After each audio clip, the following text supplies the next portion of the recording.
Well,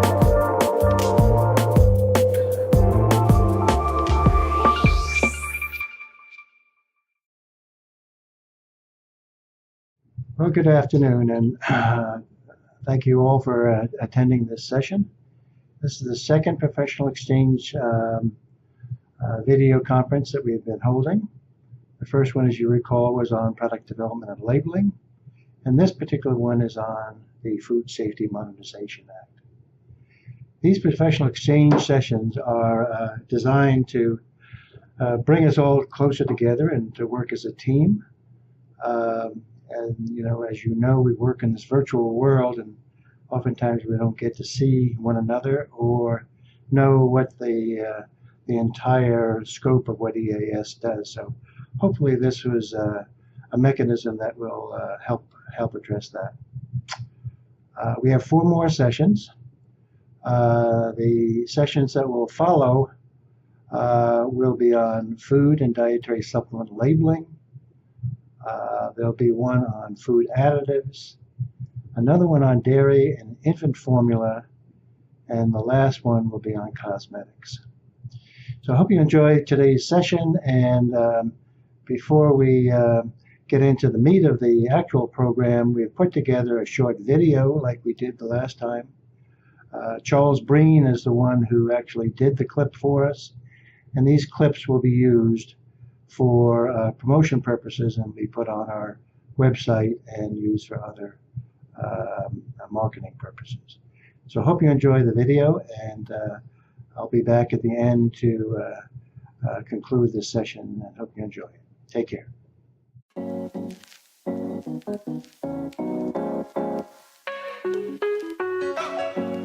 I'm Charles Breen, Independent Advisor for FSMA at EAS Consulting Group. Let me introduce myself and EAS. After a 41-year career at FDA, the last 14 of which I was the Director of Seattle District, I retired and began food safety consulting with EAS Consulting Group. My personal expertise is FDA regulatory matters, particularly regarding the Food Safety Modernization Act, FSMA. FSMA was designed to strengthen the safety of U.S. food by requiring preventive controls, with limited exceptions, from farm to fork. EAS has more than 150 consultants, over a dozen of whom have expertise with FSMA. We are an internationally recognized authority in helping food manufacturing firms navigate the significant and often complex challenges of FSMA. EAS helps companies with all types of FSMA compliance and training. Consultants have specific experience in the Safe Produce Rule, preventive controls for human and animal food rules, the Foreign Supplier Verification Program, the Voluntary Qualified Importer Program, the Sanitary Transport of Food Rule, and the Food Defense Rule. We help clients by performing desk assessments of food safety programs with recommendations for regulatory compliance. We make on-site FSMA readiness assessments, offering written advice for improving how to show regulators that you are in compliance. We help prepare FSVP plans, checklists, questionnaires, forms, and make on-site assessments of importers and suppliers. We can be an importer's FSVP qualified individual and evaluate food safety data for compliance with FSVP or supply chain regulations. We offer assistance during FDA inspections of your facility for FSMA and FSVP compliance. EAS can also help prepare administrative filings or submissions to FDA and/or USDA on your behalf. For the Voluntary Qualified Importer Program, VQIP, EAS can help clients apply for and meet VQIP requirements for speedy food imports. EAS also offers official FDA training for FSMA workshops to become a preventive controls qualified individual. EAS senior consultants and advisors can provide expert witnesses for scientific and regulatory on-site assessments, opinions, depositions, and testimony. I hope I've given you an idea of what EAS strengths are and what the experienced independent consultants, mostly former FDA, USDA, and industry experts, can do for you. I invite you to contact Alan Saylor, Senior Director for Food Consulting Services at 571-447-5500. That's 571-447-5500 to learn more about how EAS can assist you. Or go online to easconsultinggroup, all one word, .com. Thank you.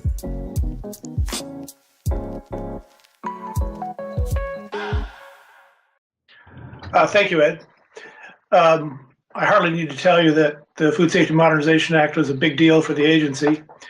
And because of the necessity for food facilities, produce growers, all to become in compliance with a very large body of new regulations, the challenges they're facing are simple and complex at the same time. What do they do is the simple way of putting it, but the answer can be quite involved, depending upon the hazards involved and the particular commodities and processes used. This is where EAS is going to help and employ us. The Safe Produce Rule, preventive controls for human and animal food, foreign supplier verification program, voluntary qualified import program, sanitary transport, and food defense are all areas where companies need help, and EAS can help provide that with on-site, with desk audits. I hardly need to tell you your work. You know what you do. But what I would like to tell you about is some of the resources that are available outside of the EAS. There is the FDA FSMA resource page. I mine FDA's resources for almost every client that I'm working with. Not because I don't know the regulations, but because there's always going to be something new, some new developments, some new interpretation. The way it works for me is I use the search box window in the FDA website, but there are specific web pages. There's the FSMA resource page, which has searchable documents, guidance documents, training and technical assistance, compliance and implementation tools. We haven't seen too much compliance yet, but it'll come.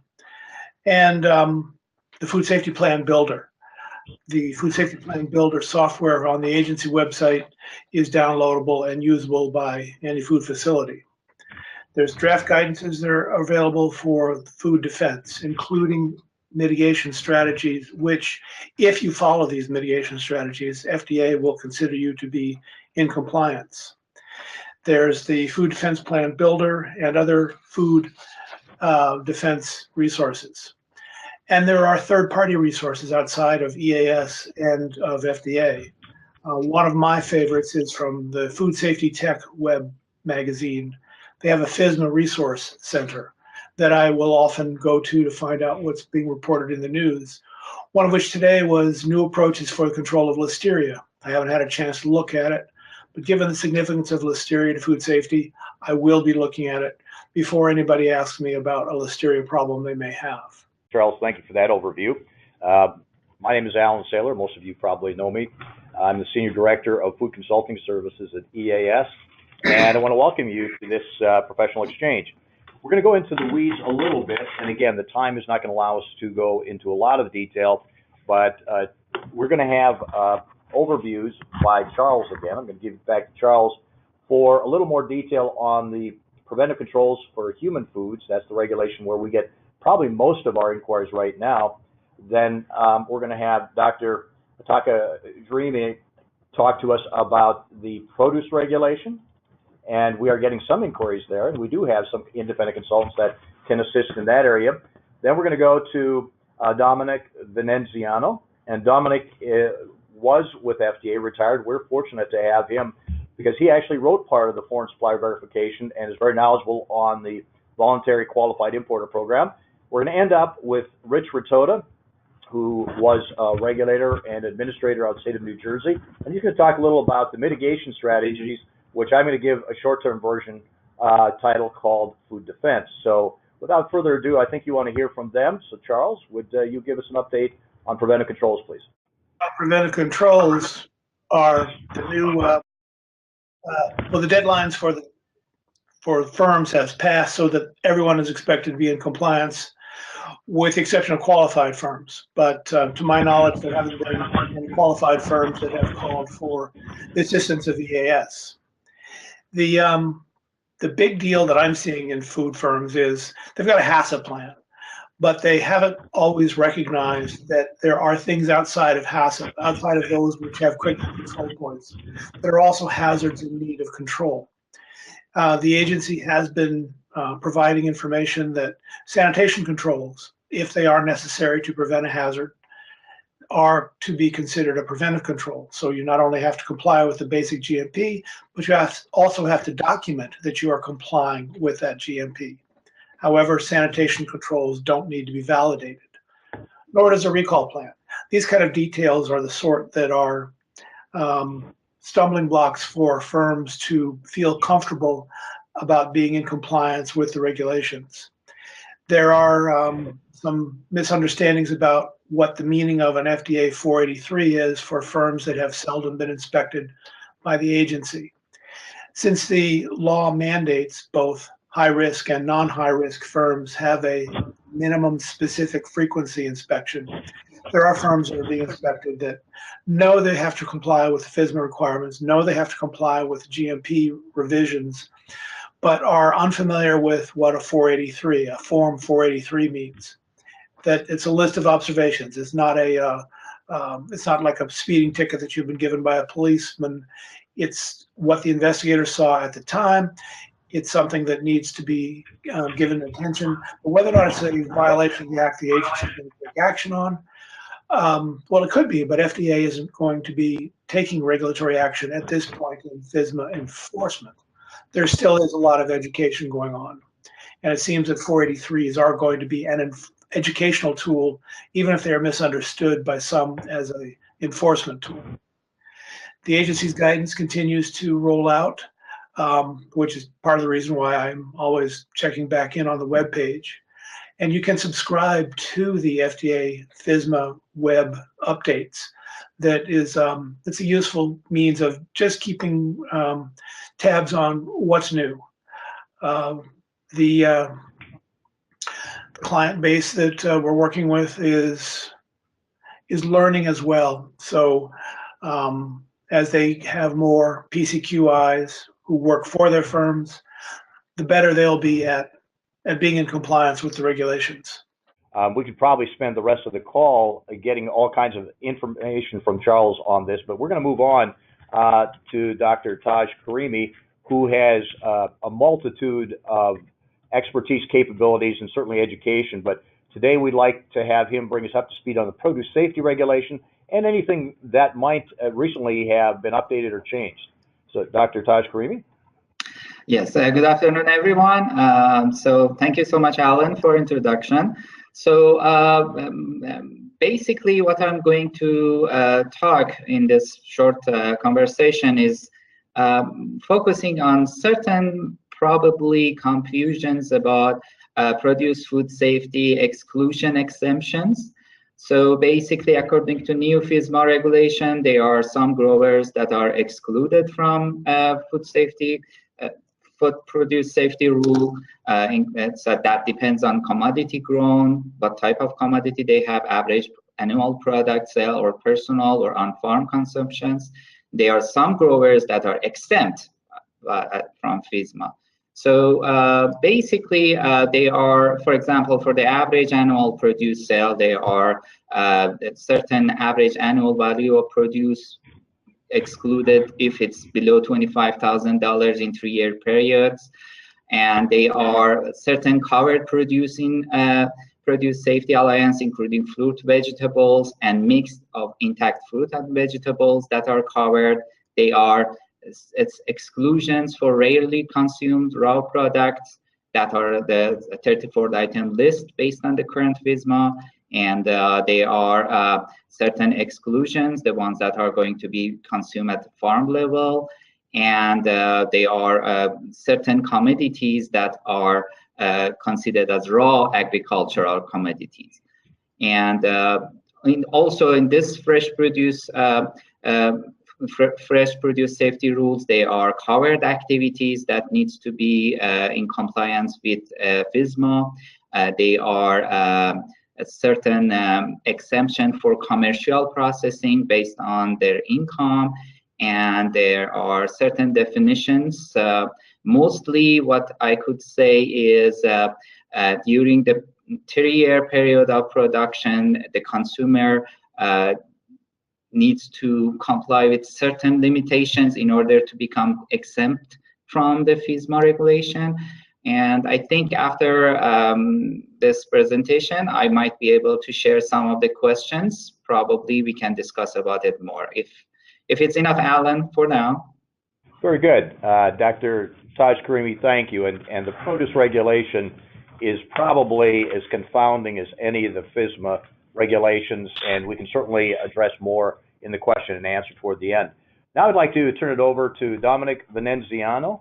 He is a former public health officer with the FDA, and we're fortunate because Dominic actually helped write the FSVP regulation. So Dominic, would you like to help us get through that and what changes might have been occurring recently? Sure, Alan, thank you. And yeah, I like the produce safety, although that's confusing. The FSVP one isn't. I just wrote it so perfectly that it's really clear.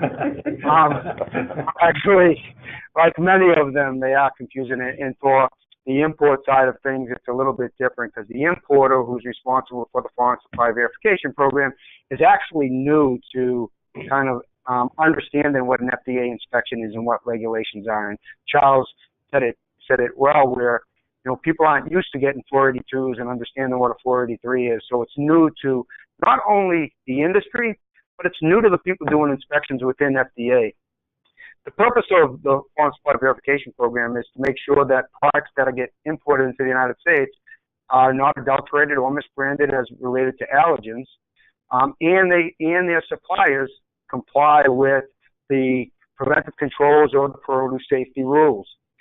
There are some exemptions, like seafood HACCP and juice HACCP, that don't have to go through that program because they already have regulations that they have to comply with.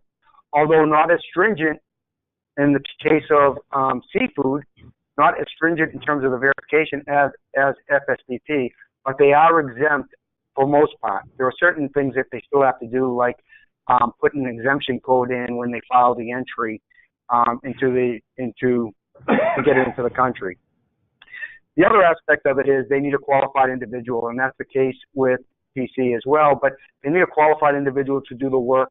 They have to be knowledgeable and have the appropriate education and background in order to prepare and put one in place.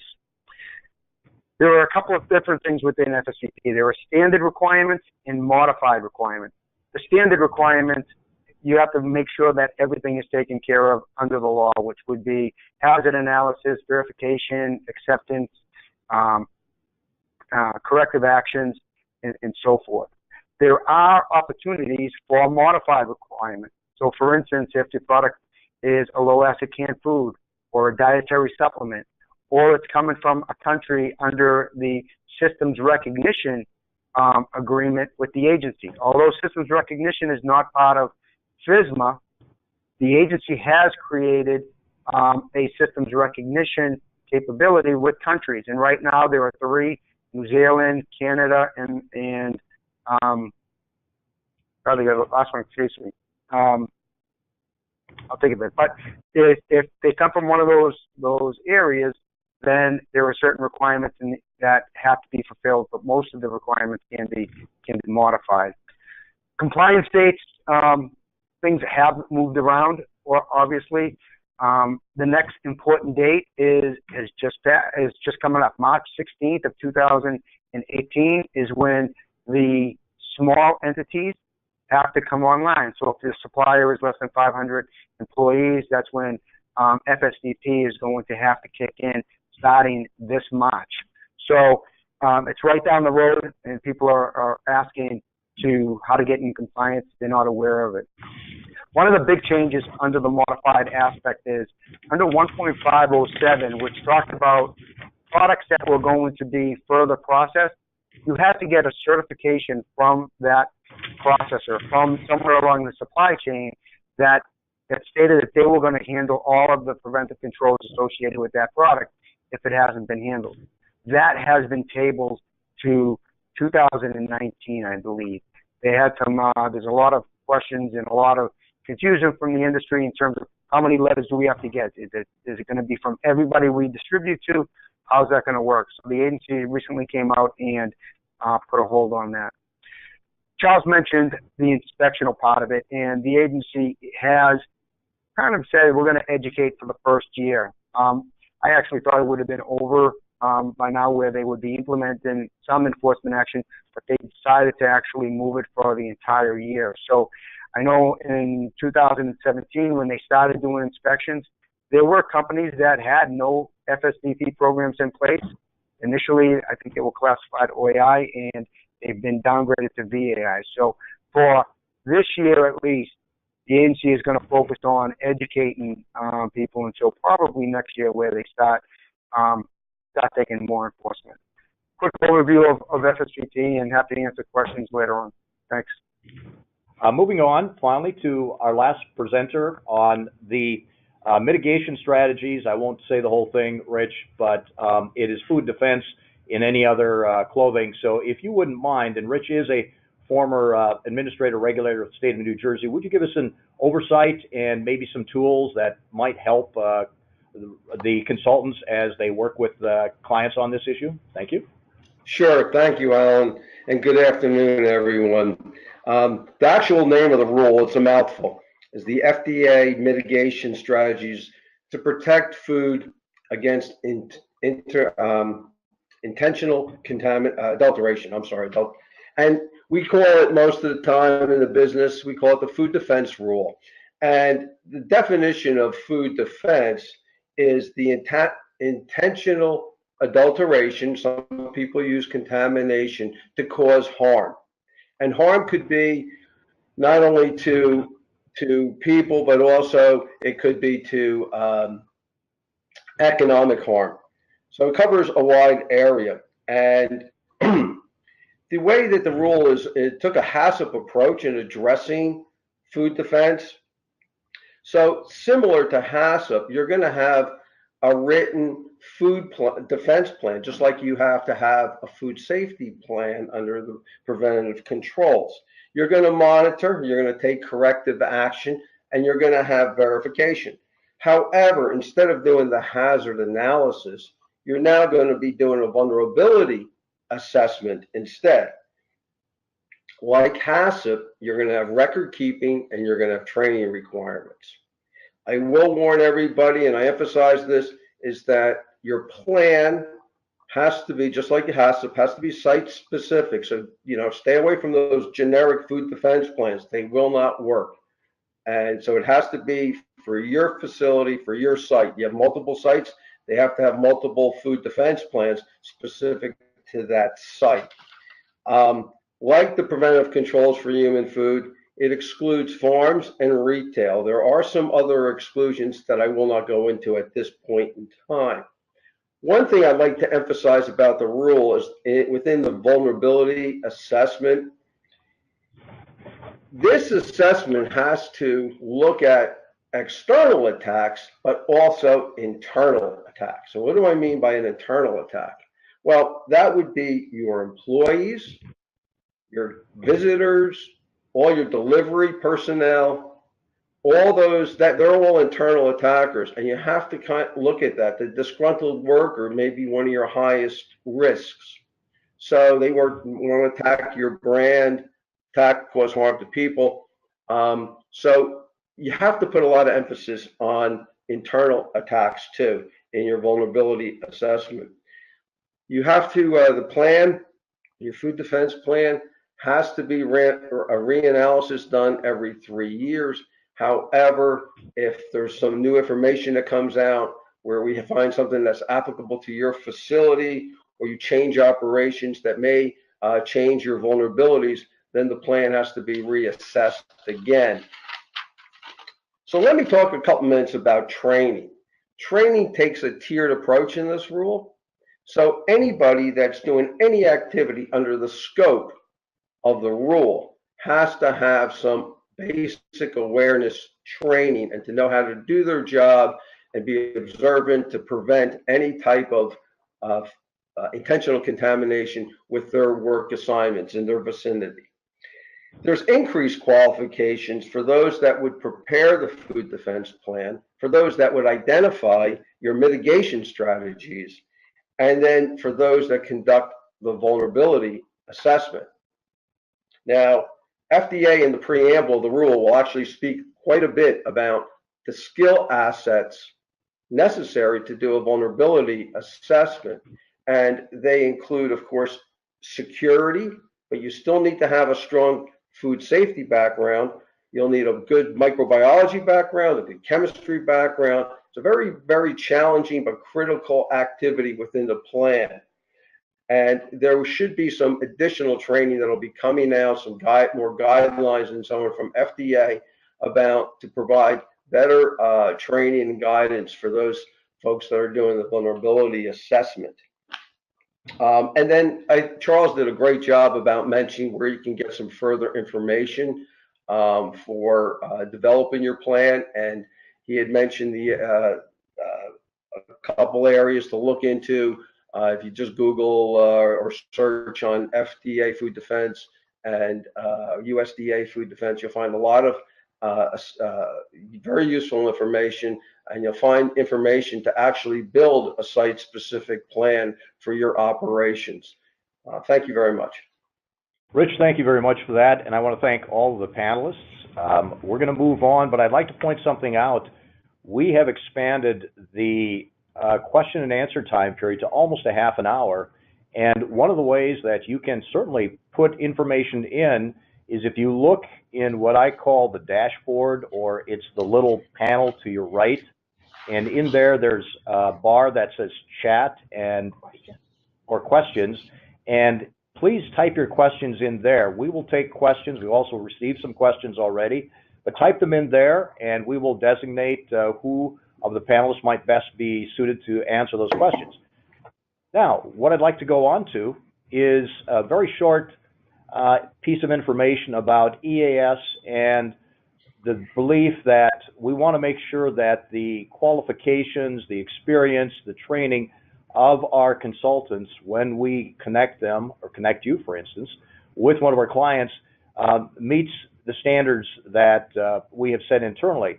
One of the ways that you can be assured that we are satisfied that your qualifications and experience would meet those standards is if you obtain a lead instructor designation.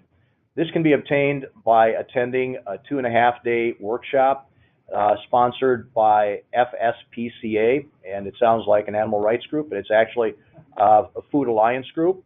And we are going to send out at the end of this particular professional exchange information on some of the upcoming training. Lead instructor qualifications can apply to the preventive controls for human foods and also for the foreign supplier verification. Some of you have those qualifications. We have counted, and we have approximately 12 lead instructors with preventive controls and approximately 6 with the foreign supply verification. But we'd like more, so we want to encourage you to think about that. We also are saying that this kind of training and certification, if you will call it that, is not an absolute. There are some of you that are on the call that have significant experience. I would suggest, as an example, Dominic, who helped write the foreign supply verification regulation, probably does not need to have any training since he wrote the regulation. We believe that that kind of experience would certainly qualify, and Dominic is doing quite a bit of work in that area. So we just want to encourage you to get as much background. We want the clients, and something Charles said right at the outset, he said, you know, when he sees something new, he wants to read it before the client reads it. And something we are talking about internally is providing some process whereby we can get information to you and maybe even create some type of a intranet where new things will be posted. We'll be certainly keeping you up to date on that. Now, let's move to what I think Ed and I think are the most important part of this professional exchange, and that is the question and answers.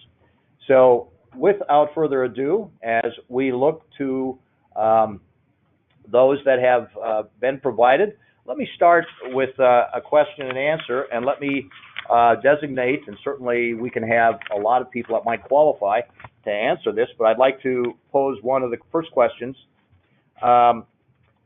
Now, there's a lot of information about what should be done and shouldn't be done in these regulations.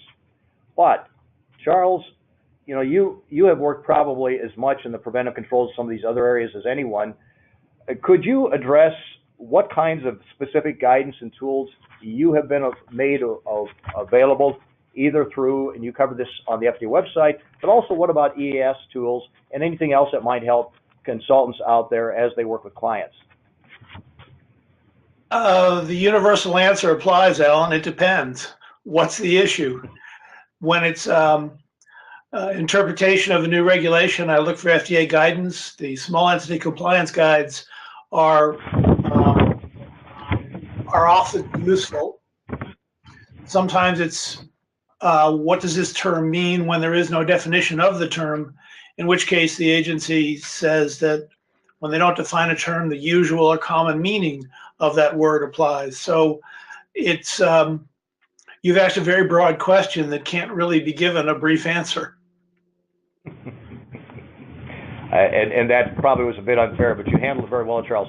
I would say this, that because of some of the work we have done with clients, with independent consultants, we also have some templates as far as assessment of current programs, checklists that could be helpful if you wanted to use them in evaluating client food safety programs and things like that. Let me ask Dominic, if you don't mind, maybe the same question.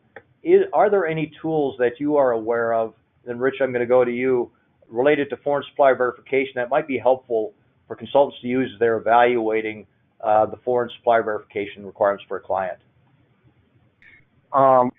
Charles mentioned it earlier. The website's very good, actually. It talks a little bit about and provides some templates or flow diagrams for FSVP, whether someone applies or whether it doesn't apply for the program. And it makes a determination whether you're the importer or not. I think overall, I don't think I heard Charles say that the Federal Register itself for the law, the preamble of it, provides all the background in terms of all the questions. So usually when they write a Federal Register, there's a lot of comment period. A lot of questions come in. We have to sit down and answer every single question associated with them to make clarity on it. So that's a really good resource for us. Other than that, I think, as Charles says, it depends a lot on the situation, on the actual company you're looking at. And if you don't understand the flow process of the distribution, because it can get complicated as to who's responsible, who's not, I think just sitting down, I'm a visual person, I like to draw it out, but that's where I go, is the same place Charles goes. So the website's great, and the preamble is probably the best. Thank you. Rich, I had been told there's something about a software vulnerability program that FDA provides. Are you aware of that? Did you find that helpful in the food defense arena? Are out there, and the beauty of this is that the firm would be plugging in certain specific information about their firm, and what will happen is really they'll get cranked out a plan that will be suitable with some tweaks for your facility. That's a very good tool. I still like, for companies that have a very sophisticated operations, I think a very complicated procedure was the Carver shock, but I think FDA has kind of simplified that a little bit. Read up on that a little bit. That will help you a little bit more in understanding the scale of an attack, how severe the attack can be, and some information on the physical access to the products. So I think there's a lot of good tools out there. And it just really, you have to think too, though, it has to, as any changes in your facility can change the dynamics of that plan. You have to always remember that. Thank you very much, Rich. I'm going to change the focus now to produce safety. So Mirdad, I guess that's you. A question, we know that the produce safety regulation, based on what you said, applies to the growers. But one of the questions we had is there anything in the produce safety regulation that might apply to a processor of fruits and vegetables? Could I look in the produce regulation and say, if I'm a processor of fruits and vegetables and I call EAS, one of the things I have to be aware of to meet regulatory requirements might be in the produce rule, or is it just about the growing? Thank you. Thank you, Alan. Well, according to this produce safety rule, there are exceptions, and so there are definitions for those exceptions, including the income amount, especially within the 3 years period. So if the producer, if the processors that is making a product, the income within 3 years period is become less than $500,000 a year, it could be accepted. If it's higher than that, it's going to be follow the regular FSMA policies. Thank you very much.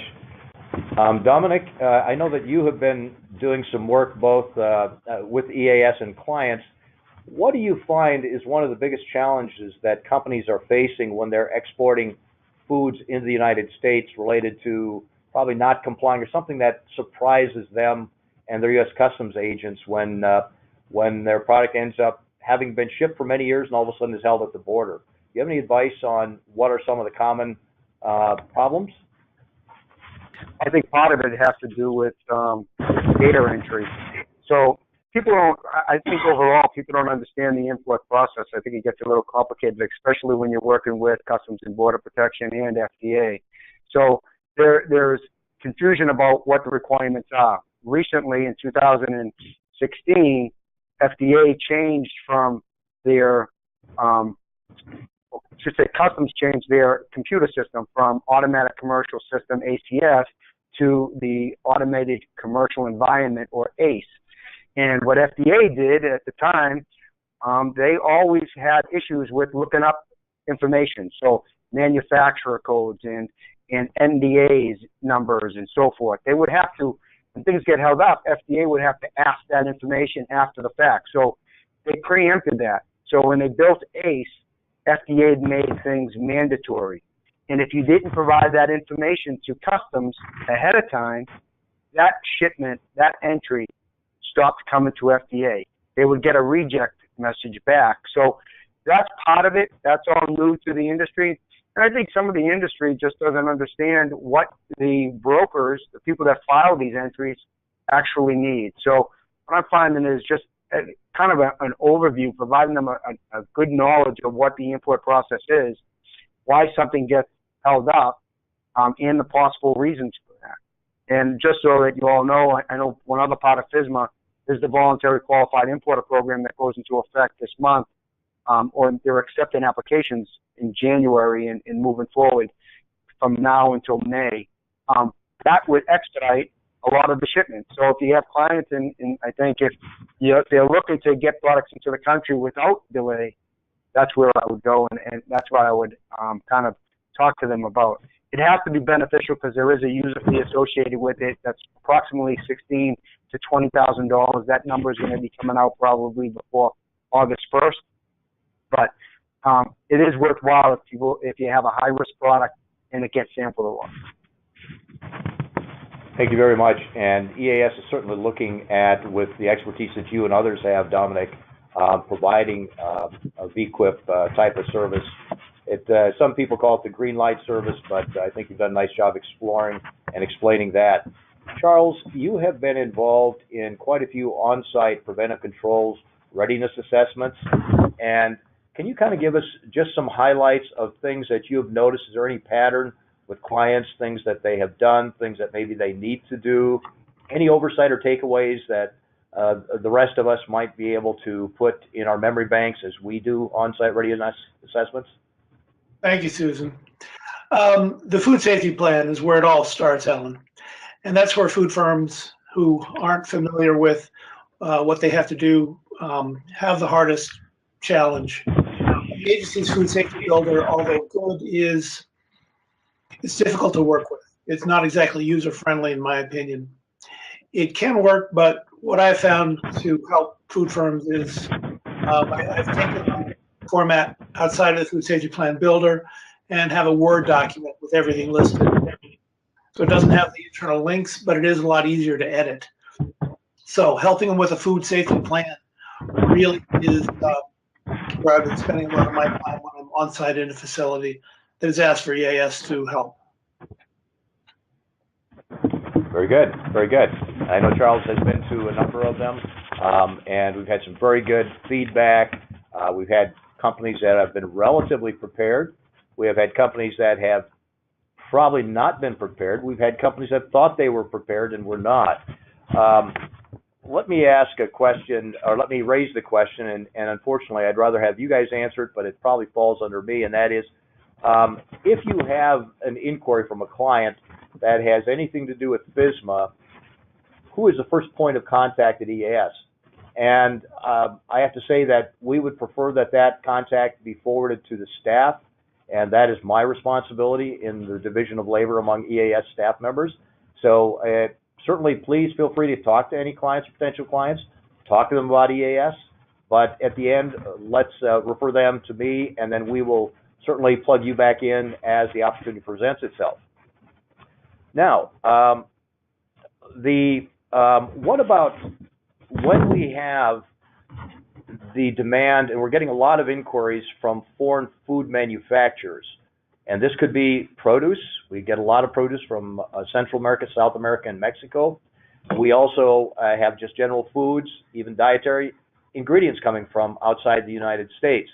And so is it been a process where EAS would have foreign independent consultants manage this, or would we use some of our consultants here in the United States and send them overseas? And so the question was, how does EAS process that? And the short answer is, we could do both. Charles, you have had the opportunity to go overseas. Can you just give us a little about how that experience worked and whether you think it was viable for a U.S.-based independent consultant to do the work overseas, or would we have been ahead to send somebody from that part of the world? Well, the one that I've done was a food, I shouldn't say food company. It was an in vitro diagnostics manufacturer that was manufacturing a ingredient for a dietary supplement. So they knew in vitro diagnostics down cold, but they were completely unaware of, or just they were aware but not knowledgeable about the food requirements, and they wanted to have what amounted to high-level hand-holding to have them know from an outside source that the work they did is adequate to provide the evidence of food safety that the law requires. Oh, you may have seen my supervisor jump up on the windowsill behind me. It can work. It's not necessary at all times, but there are companies overseas that like to have that extra assurance that a US-based resource can provide. In other instances, I have recommended to importers that they're the ones who can do the evaluation of their sources. These are for different products where food companies are in pretty good shape to begin with, and that a foreign assessment by a US-based consultant may not be necessary. With VQIP, that's an entirely different set of rules, so it's outside of the scope of your question. Okay, very good. And we know who's in the scope of that question, but let me move for a second. Dominic, you were probably thinking I was going to go to you, but I have a question for Rich, so let's move in that direction. Rich, regarding food defense, what do you think are the most critical steps or practices to prevent intentional adulteration in a food facility? You've had some experience in this area.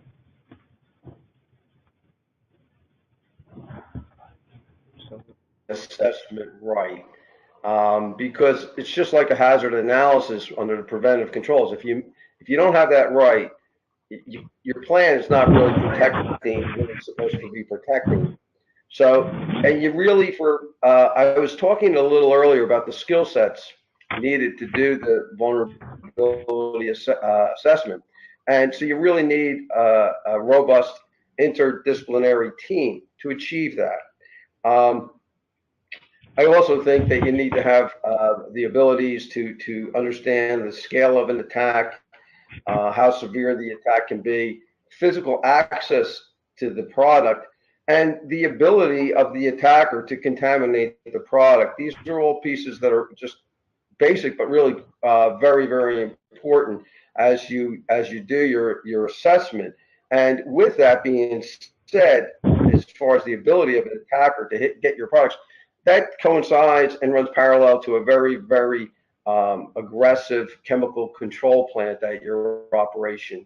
You think of an internal attack, you're going to be wanting to make sure that there's not weapons out there that are easy access for that intruder, especially if it's going to be an insider. The other thing I think is so critical to really have the success of a plan is to train all your employees to see something, say something, and also to, if they see anything of suspicious activities, to report it. We all hear that many and many times, but the second piece of that is that management takes that seriously and is very receptive. So even if an employee brings up something and it's a false alarm, there's very positive feedback toward that employee to make sure that they are observant. I think the disgruntled workers may be one of the biggest fears that a plant may have, and I look at every employee as their two eyes, if they're trained properly, can be a set of remote cameras that are all the time looking around, and they may be the only step that may be able to intercept a disgruntled employee doing an internal intentional attack. Thank you very much, Rich. Dominic, I will be going to you now. I just wanted to give you a tee up. With the demands of the foreign supplier verification, we many times hear the term when clients or potential clients call in, are you a U.S. agent? Are you a U.S. importer? FSVP importer? They seem to think it's all the same. Can you kind of give us a sense of what those terms mean in reality, and do we need to be linking ourselves with customs people in order to really do a good job with FSVP? To answer your question, Alan, I think it is very confusing because they threw around the term importer so often, and they have it for different reasons. So under the FSVP program, there's a definition for an FSVP importer. The owner or consignee at the time of entry, and if there isn't an owner or consignee at the time of entry, then it's the representative by the U.S., by the foreign position. So I think that's one of them. Then you have the VQIP definition of an importer, which is someone who causes the importation. The FSVP importer has to be in the United States. The VQIP importer can be outside the United States. And then you have the customs definition of an importer, which is the importer of record. The importer of record is the individual who's responsible for that entry of putting up a bond. So if there's any issues associated with that entry, customs can go after the bond and that individual in terms of getting it back. So that's where the differences are. It's very important to understand the differences between the importers, importer of record, for each one of them, because they're all different. And that's why it's very important to understand the flow of the product and how that distribution happens from the time of manufacturing all the way down to the retail level. We also talked about the U.S. agent. So under the Bioterrorism Act of 2002, it became a requirement that when you register, you have to identify a U.S. agent with that registration. The purpose of that U.S. agent was to provide a feedback for a point of contact for the agency in case there was any issues with that entry itself. So we had someone in the United States that we can go to, or the agency could go to deal with the issue. Over time, that responsibility has increased slightly. That U.S. agent term is not the same term as the FSVP designation of a U.S. agent or a representative. It would be somebody who has the capabilities and the knowledge of putting together a foreign supply verification program, someone with knowledge of the food, what the hazards could be, and so forth. The U.S. agent expanded a little bit more when it came to the paying for user fee or paying for re-inspections. Although the agency hasn't implemented it for imports or for follow-up inspections, they still can if they wanted to. And technically, it would be the U.S. agent that got the responsibility of making sure that that was paid. So there's a big difference in terms of definitions. You have to understand. That's why imports is a little bit confusing. You have to understand what the definition of an importer is in what context it's being used. Thank you very much, Dominic. And I think you see why we had that little piece about how EAS really needs to be sure that you have the experience and competencies and training, because I think there's not very many people that could have answered that question in a clear way and to make it understandable to clients or potential clients. And I know that, Dominic, you've done it. That's why I asked you the question. Thank you. We do have a couple of written inquiries, so I think we're going to move to Ed and Susan. And would you go ahead, please? Yeah, we have a question from Kathy Knutson for Rich, and wants to know, Rich, have you worked with FPDI at the University of Minnesota? Well, I think very early on at some conferences and so on, I used to be very close with some of their activities, but not recently, no. But I do follow their website and the informations that are there, and I have not been to one of their recent conferences. But there's great information out there, and they're really doing some cutting edge work. Very good. Another question came in from Dave Park. It's a two-part question, so let me ask the first one first. Has FDA published a new working list of what they consider to be high-risk foods? And if not, when might they be issued? Charles, do you want to try that first, if you're comfortable? It's unlikely that FDA will publish a list.